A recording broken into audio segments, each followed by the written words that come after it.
Alright, y'all, this one is wild. DJ Akademiks says he's been dragged into not one, but two depositions by Roc Nation, all connected to the Megan Thee Stallion, Milagro Gramz defamation case. I'll send this message to Roc Nation and also Megan Thee Stallion. Megan Thee Stallion, you're a black woman in hip-hop.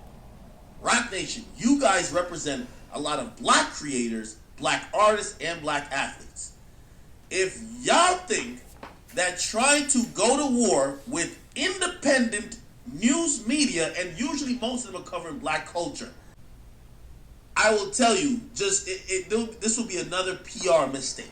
But the deeper you look, the messier it gets. So here's what's going on. Akademiks said Roc Nation called him in because of all the stuff he said online about Megan Thee Stallion's shooting case and his connections to other media figures talking about it. Basically, they want to know exactly what he knows, who he's connected to, and how that info got out. Then right around October 22nd, 2025, during his second deposition, Nicki Minaj hops on Spaces and drops a warning.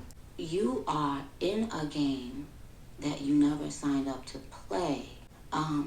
The people that are doing this are using you as a part of the game. That's just another distraction to the docket. You see a bunch of staged court cases, staged, depositions. You see the things that you are doing that you thought they wouldn't think that you would do, they did know that you would do that. That's why they're doing what they're doing. And when she said the people doing this, I want to keep going back to my first deposition with Roc Nation,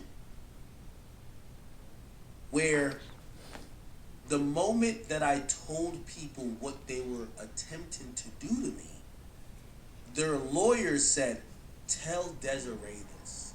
Desiree Perez. Now, for those who don't know, Desiree Perez is the CEO of Roc Nation, Jay-Z's company. She's been one of the most powerful people behind the scenes in hip-hop, but she's also got a past.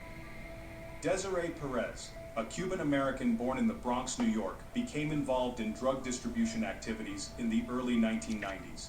There are allegations out there connecting Perez to the godmother of cocaine, Griselda Blanco, a Colombian drug lord who was prominent in the cocaine-based drug trade and underworld of Miami during the 1970s through the early 2000s.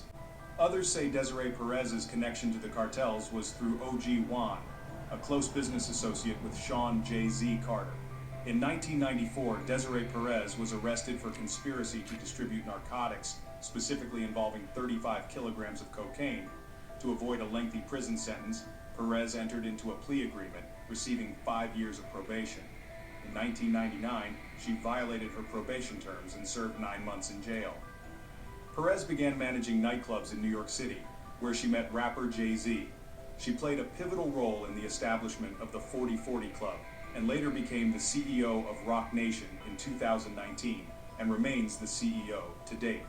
But here's where it gets deep. Now, because of Nicki Minaj, people think Roc Nation's legal drama with DJ Akademiks is actually a distraction, meant to shift attention away from something much closer to home for Desiree Perez. In May 2025, Desiree's own daughter, Desiree Hadley, filed a lawsuit in Florida. The CEO of Roc Nation is being sued by her own daughter for allegedly having her falsely committed to a mental institution.